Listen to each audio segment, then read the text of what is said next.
Hey there, Ultimate Yoshi here, and this episode of Skyward Sword, The Legend of Zelda, Let's Play, that was totally backwards. This episode of The Legend of Zelda Skyward Sword is going to be different than pretty much every single other episode in this entire playlist. You see, I was thinking about this Let's Play, and it's been a really long time. I've been doing both Skyward Sword and Paper Mario since June. They have been my longest Let's Plays ever. I've never done anything longer than this. Mario Star Road before this was only 50 parts, and then Yoshi's Island kind of bumped it up to 56, counting the bonus episodes, but now I'm already in like the 80s or something. Almost, I think this is in the 80s now, like. This is one of the whatever. The point is, it's been a long time that I've been doing Skyward Sword. And I feel like you guys might have forgotten some things that happened a long time ago, back in, 6 months ago. So, here is a brief recap of everything that has happened in Let's Play The Legend of Zelda Skyward Sword. Starting from the beginning. So, in the beginning of Let's Play Legend of Zelda Skyward Sword, we are graced with the introduction. Basically, what happened way back when is the goddess was fighting some evil guy, overlord person, and then the evil guy, overlord person, was so evil that the goddess wanted to protect all the humans, and none of the other races for whatever reason, so they took a little piece of the ground and raised it up into the sky and then fought a war. Bajillion years later, we meet our protagonist Link, who's dreaming of an evil Venus flytrap in it, but then is rudely woken up by a bird. The bird has a message from Zelda. Zelda wants Link to come to the castle, or temple, or statue, whatever it is. Yeah, it's a statue. Why did I say castle? Because I'm confusing it with other Zelda games. Screwy. So Link goes there, talks with Zelda, blah blah blah. So we learn about a wing ceremony thingamajigger that's going on. But then we need to free Link's bird. So, we free Link's bird. We also meet one of the weirdest characters ever, Groose. He's kind of like a bully, and he talks like this, at least in my point of view. He's kind of mean. He is also in love with Zelda. And so, after learning how to fly the Crimson Loftwing after rescuing it from behind bars, we learn how to fly the Crimson Loftwing, who I dubbed Crimsy.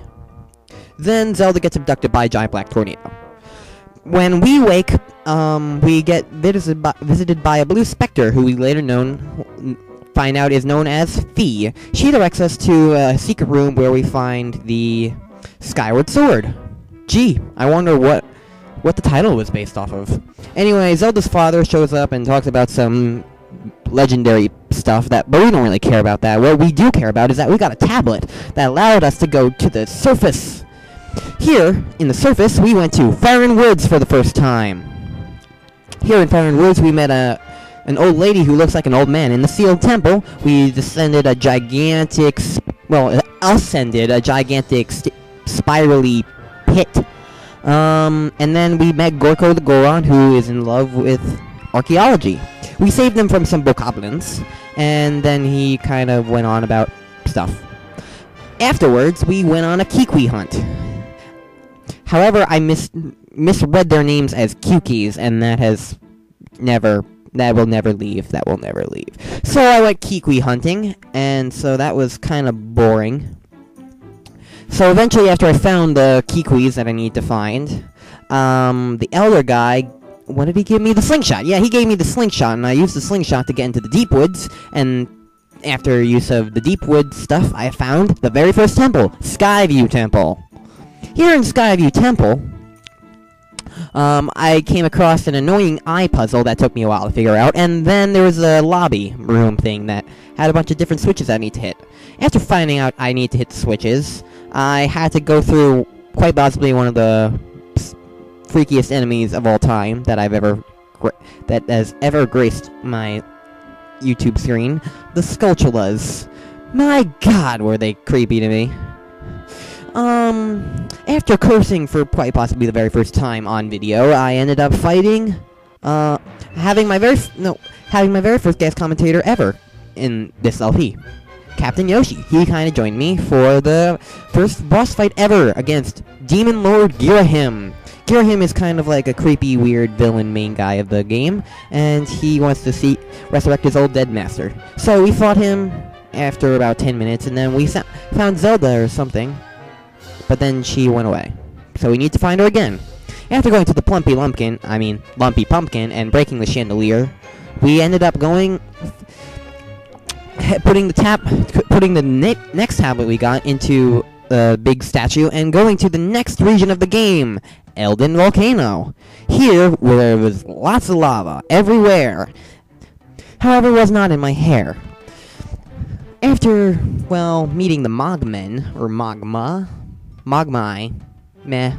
and dealing with some annoying fire-breathing monkeys, I've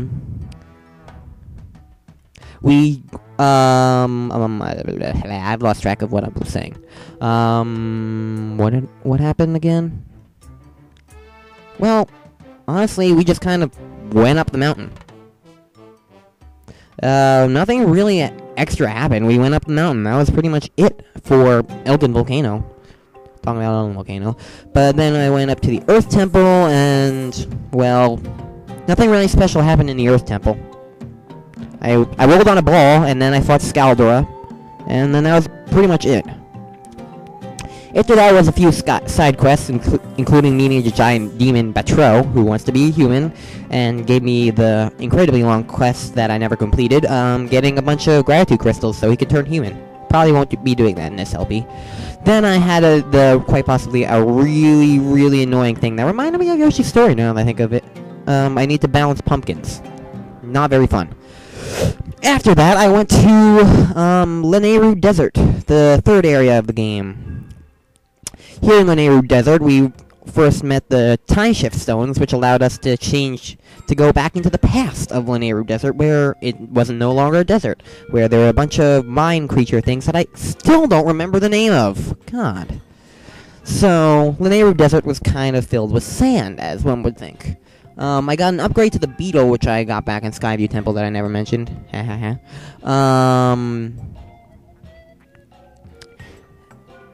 So yeah, I got an upgrade to the Beetle. You could grab things now. Once again, there wasn't really anything special. I mean, I had some switches. Oh yeah, Citrus showed up in this segment of the game. For the only time in this Let's Play. Citrus showed up, and he talked about Ganondorf riding on Fluttershy with a coffee cup in his hand. And he also read aloud the lyrics to the song at the gala while I was away for a moment. Anyway, what's important about Lanayru Desert is that I ended up going to Lanayru Mining Facility, the dungeon of that game. Citrus abandoned me on the first episode, but then immediately afterwards, Captain Yoshi returned! And my god, was this one of his most defining moments. There was the sand counter, something I'm pretty sure that nobody will ever forget. The sand counter counted up into the 60s. How many times Captain said the word sand? It totaled up quite a lot, though. He told me later that I missed some. I don't remember missing any, but whatever. So yeah, and then we mentioned 2 cubic tons and stuff. We did a machinima reference thingy there. But then later, we met the boss of the dungeon, 2 cubic tons of scorpions, aka Moldorak. And kind of freaked me out, but kind of a cool boss at the same time. Later on, we found out what the Venus flytrap actually was. He is the Imprisoned, an evil thing in the bottom of the sealed grounds. We had to fight him, and I apparently fought him the hard way or something. Apparently you're supposed to chop off his toes. Either way, I beat the Imprisoned, and then I found out about the Ballad of the Goddess. The Ballad of the Goddess was something that was used to... I don't remember what it did. Wow. Maybe I should go back and watch the videos.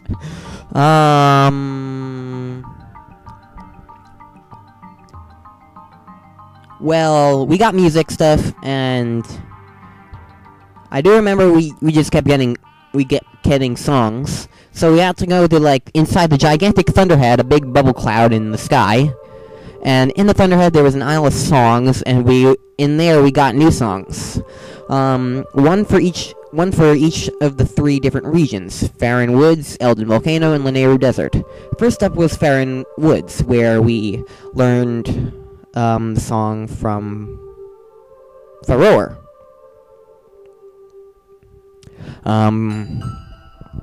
Then we got introduced to the Silent Realms. They were trial areas that took a shadowy spirit version of the 3 worlds that we were before, added in an extra challenge. We need to collect 15 little teardrop thingies within a little sort of time limit, and avoid being killed by gigantic evil guardian things. I managed to complete the first one without much incident, and then we ended up going to Lake Hylia, or Lake Floria. I'm not playing Ocarina of Time here. Lake Floria, which was an area in Farron Woods that we couldn't previously go to. Here we met the Water Dragon, one of my least favorite characters in the game. The Water Dragon commanded us to get some special water for her basin so she could heal after an encounter with Girahim. Who else? So we got the water. Where was it? In the very back of Skyview Temple, of course. We had some painful memories, had to fight some more Skulltulas again, but they weren't too big of a deal this time. So after healing the Water Dragon, she pointed us in the direction of the next dungeon. The Ancient Cistern! In the Ancient Cistern, after solving an annoying puzzle, this was Cake, aka Tor Kirby's only appearance in Skyward Sword. For whatever reason, he decided to join me. Here in the Ancient Cistern, the water dungeon of the game, we found the whip, and we went to Zombie Town with evil poison gas and evil undergarments. Cake left me before the boss, since he didn't want to be spoiled, so I had to fight Galactos all on my own. A lot of people like that boss, but he was really annoying to me. After that, I did the side quest Dodo's High Dive, which didn't take me as long as I expected, and then headed back to Lanayru Desert with Nehru's song to pass Nehru's trial. This one I failed immediately, but then managed to do it the second time perfectly. And by perfectly, I mean I almost died 5 times. Or so. After that, I got the claw shots, or the hook shots as they were known in previous games before Twilight Princess. And I used them to get around and get some stuff that I had missed, and then make my way into the Sand Sea. Here in the Sand Sea, we met one of the robot-y guys who I don't remember the name of. And said robot-y guy allowed us to traverse the past version of the Sand Sea, which actually had water in it. On his boat, we went to... I don't remember the names of any of those little minor areas, but there was one area, and we needed to get a thing from his cabin or something. Like, there's a captain, and we need to get his... Yeah, I don't remember this part of the game that well. Details elude me right now. What I do remember, though, is that we ended up fighting the brother of Moldorak, 3 cubic tons of scorpions, moments after predicting that he would appear. I was not amused. So later we ended up in the pirate stronghold, for reasons I don't remember, and then we left the pirate stronghold and went on to the 5th dungeon of the game, the Sand Ship. Here we got the bow and arrow and used some clever time travel gimmicks to get our way through the puzzles of the dungeon. Here we also ended up fighting Cyclops, what did I call him? Cyclops, Medusa, Sauron, octopus squid thing? I don't remember. His real name is Tentalis. That's what I remember. And he kind of wrecked the sand ship, but then it got repaired after we beat him. And then after that, we did a little more side quests, and then Crabmaster joined us for a few videos. That was fun. So during the videos with Crabmaster, we did the third Silent Realm in Elden Volcano with Din's song. Everything went perfectly for whatever reason. And then I had to escort the Water Dragon's basin to unlock the 6th dungeon of the game with the robot Scrapper, who we found up in Skyloft and repaired with an ancient flower. In the 6th dungeon of the game, the Fire Sanctuary, we had quite possibly one of the most aggravating guest commentators I've ever ungracefully had, Falcon Punch, aka FP. He talked about mini bosses and compasses and dungeon maps a lot. Here in the Fire Sanctuary, not much occurred except for the fact that I referenced an old LP, I got annoyed by FP a lot, and I nearly laughed myself to death after seeing weird water blobule thingies that I needed to, bypass. Yeah. So, Captain joined me for the very last part of the, Fire Sanctuary, where we had a rematch with Girahim. It went much better than last time, however. Not only did we rematch Girahim, though, but we ended up rematching the Imprisoned as well, immediately afterwards. The second fight went rather well, though he did grace us with his new addition, Arms. Ooh. After this, we finally found Zelda again. We had to go all the way back into the past with a little gate thing that was in the Seal Grounds that I previously failed to mention. Through a bit of a cutscene, she told us about the Triforce and how, or rather, should I say, Triforce! And she told us how she was the reincarnation of the goddess from the fairy tale we heard in the very beginning. And she needed to stop the evil demon lord Demise, who I believe is the Imprisoned, though I could be wrong about that. They might trick me. They might have tricked me. Who knows? But I called him Demise during the third fight, which I'll get into later. So after this cutscene, we learned that we need to find the Triforce in order to beat Demise so that we can get Zelda back in safe. Otherwise, she had to stay in the past, and yeah, that was it. So we went back into the future, and in order to find the Triforce, we learned we need to seek out the Sky Lord Levias in the Thunderhead. Before we did that, I ended up going to, like, quite possibly one of the most annoying and least rewarding side quests ever, a bamboo cut. Anyways, we had to go fight Levias because he was being possessed by Bilocyte the ocular parasite, who was a lot like Phantom Ganon from previous games. After defeating Bilocyte, Levias was returned to his senses and told us that we need to go seek out 3 dragons in the 3 previous areas and have them teach us a part of a song called the Song of the Hero. After we had done that, he would teach us the 4th part. So, first off, we went to Lanayru to go seek out the Thunder Dragon. We did a little bit of a escort mission with a time shift stone in order to revive him because he was dead in the present. How sad. So after that, he ended up being sick, so we need to create a paradox in order to get a fully grown berry in order to heal him. Somehow we carried it all the way in our pockets to give it to him, but either way, he ended up teaching us one part of the song. After that, we ended up going back to Elden Volcano, where there was a big monster party there, and the volcano had erupted. We lost all our weapons, and we had to gain them back, and thus we learned how useful they really were to us, including our sword. We lost our sword, though I was happy about the lack of fee during that segment.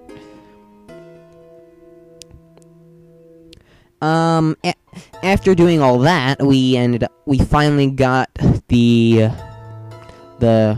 after doing all that, we ended up finally reaching the fire dragon, I believe was his name. I don't remember it super well, but we ended up reaching the fire dragon. That's what I'm just calling him for right now.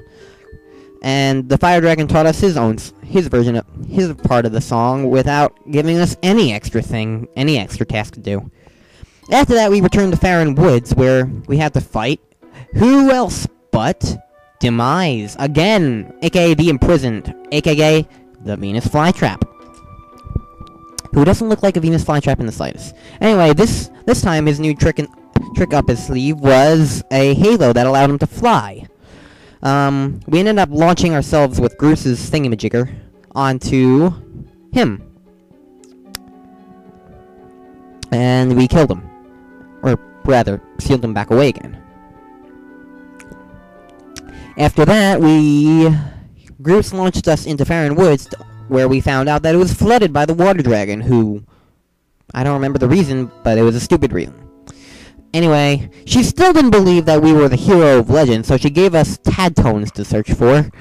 After finding all the stupid Tadtones in the underwater version of Farron Woods, she taught us her part of the song, and then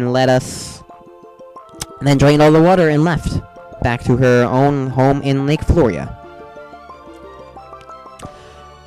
Finally, we had acquired all 3 parts of the song, so we returned to Levias after doing some of the last Goddess Cube chest stuff. And after returning to Levias, we learned the final part of the song, and therefore the whole song. After that, we learned about the stupid final Silent Realm in Skyloft, the Goddess's Trial. After narrowly defeating that stupid thing, we finally unlocked the way to the Triforce, and that is all that's happened in the past, 79 episodes?